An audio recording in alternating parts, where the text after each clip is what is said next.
Hello అండి, welcome to my channel. ఈరోజు మనం అగారా రైస్ కుక్కర్లో మటన్ కర్రీ ఎలా చేసుకుంటామో చూద్దాం. ఫస్ట్ దీనిలో ఆప్షన్స్ చూద్దాం. ప్రెషర్ కుక్కరు, స్లో కుక్, సాట్ అన్నీ ఉంటాయి. తర్వాత మనం స్టార్ట్ బటన్ నొక్కి సాట్ అనే ఆప్షన్ని క్లిక్ చేసుకోవాలి. అది స్టార్ట్ అవుతుంది, గిన్నె వేడవుతుంది. వేడైన తర్వాత మనం ఆయిల్ పోయాలి. మనకు కావాల్సినంత ఆయిల్ 3 స్పూన్స్ ఆఫ్ 3 గరిటెల నూనె పోసుకొని అది కొంచెం వేడెక్కాక మనం ఆనియన్స్ వేద్దాం. ఆనియన్స్, పచ్చిమిర్చి కట్ చేసినవి వేసి వేయించుకుందాం.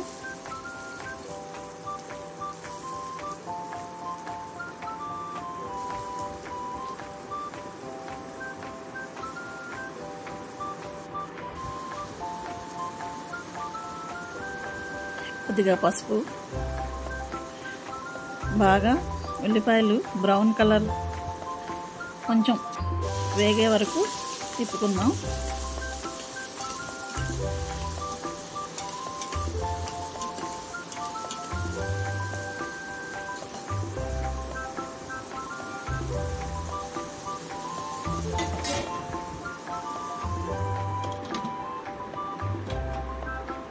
మూత పెట్టుకొని కొంచెం ఉల్లిపాయలను మగ్గనిద్దాం.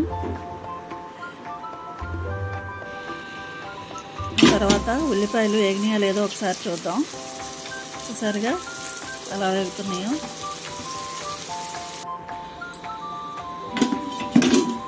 అప్పుడు దీనిలో 2 స్పూన్ల అల్లం వెల్లుల్లి పేస్ట్ వేసుకున్నాం.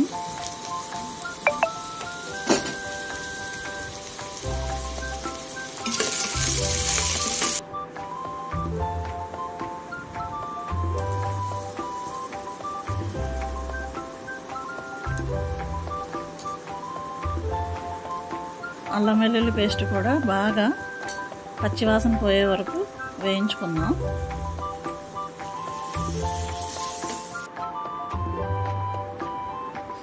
అలాగే టమాటా ముక్కలు, 2 పెద్ద సైజు టమాటాలని ముక్కలుగా కోసి వేయించుకుందాం. దీనిలో మటన్లో 1 kg మటన్లో ఉప్పు, కారం, పసుపు వేసి మ్యారినేట్ చేసి పెట్టుకున్నది దాన్ని ఇప్పుడు దానిలో కుక్కర్లో వేసేద్దాం. వేసి ఒకసారి కలయి తిప్పేసి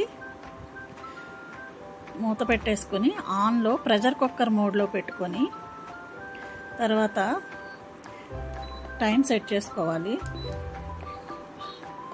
ప్రెషర్ కుక్కర్ మోడ్లో 10 మినిట్స్ నుంచి 15 మినిట్స్ వరకు మనం పెట్టుకోవాలి. దీనిలో కొంచెం ఒక చుక్క కూడా వాటర్ పోసుకోకూడదండి. ప్రెషర్ కుక్కర్ మోడ్లో పెడుతున్నాం కాబట్టి ఆటోమేటిక్గా వాటర్ అంతటా అదే వస్తుంది. మనం వాటర్ పోసామంటే అది ఇంకా వాటర్ ఎక్కువయ్యి పులుసులా అయిపోతుంది. అందుకని 15 మినిట్స్కి పెట్టుకున్నాము. ఇప్పుడు 8 మినిట్స్లోకి వచ్చింది. 8 మినిట్స్ తర్వాత 1 మినిట్ వచ్చిందండి. 1 మినిట్ అయిపోయినాక మనం ప్రెషర్ని రిలీజ్ చేసి కూర ఎలా ఉందో చూద్దాం. 1 మినిట్ కూడా కంప్లీట్ అయిపోయిందండి. 1 మినిట్ కంప్లీట్ అయిపోయినాక ఇది కీప్ వామ్ మోడ్లోకి వెళ్ళిపోతుంది ఆటోమేటిక్గా. కాకపోతే ఏంటంటే మనకి విజిల్ రావాలి. ఆ విజిల్ పోయే వరకు మనం ఓపెన్ చేయడానికి ఉండదు. విజిల్ వచ్చిందో లేదో ఒకసారి చూద్దాం. మళ్ళీ అదిగోండి వాటర్ వస్తుంది. ఇంకొక 2 మినిట్స్ ఆగుదాం. తర్వాత ఇదిగో ఓపెన్ చేసి చూద్దాం. చూసారు కదా ఎలా ఉడికిందో. 10 మినిట్స్లోనే మనకి ఈ కుక్కర్లో మటన్ కర్రీ చాలా సాఫ్ట్గా ఉడికి చాలా బాగుంటుంది. అయితే ఒకసారి ఒక ముక్కని పట్టుకొని చూద్దాం ఉడికిందా లేదా అని. ఇప్పుడే కదా తీసింది, కొంచెం వేడివేడిగా ఉంది, పట్టుకోవడానికి ఇబ్బందిగా ఉంది. మీకు మళ్ళీ చూపిస్తాను ఉండండి. గిన్నెలో వేసి వేరే ప్లేట్లో వేసి.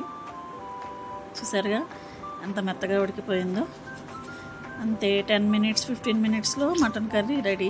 ఒకసారి పొడి మసాలా వేసుకొని కావాల్సినంత పొడి మసాలా, పుదీనా, కొత్తిమీర వేసుకొని ఇంకొక 5 or 10 minutes వామ్లో పెట్టేసుకుంటే ఆ పొడి మసాలా యొక్క ఫ్లేవరు ఆ కూరకి బాగా పట్టి మనకి రెడీ అవుతుంది. జస్ట్ కీప్ వామ్ అనే ఆప్షన్ ఉంటుంది. ఆ కీప్ వామ్ ఆప్షన్ ఆన్ చేసేసి వదిలేసేయటమే. జస్ట్ ఒక 5 or 10 minutes చాలు. మీకు టైం ఉందనుకుంటే 10 minutes వదిలేయండి, లేదనుకుంటే 5 minutes సరిపోతుంది. చూసారుగా ఎంత గ్రేవీగా ఎంత చక్కగా మటన్ కూర రెడీ అయిపోయిందో. చాలా టేస్టీగా కూడా ఉంటుందండి. మటన్ ఉడకాలంటే చాలా టైం పడుతుంది, కానీ దీనిలో మాత్రం 15 minutesకే మటన్ కర్రీ చాలా గ్రేవీగా వస్తుంది. ఇదిగోండి చూడండి మటన్ ఎంత మెత్తగా ఉడికిందో. అది వేరే ముక్క చూపిస్తానండి, అది గుండెకాయ ముక్క, అందుకని అది చూపించలేదు. చూసారా ఎంత మెత్తగా వేడివేడిగా ఉంది, ఎంత మెత్తగా ఎలా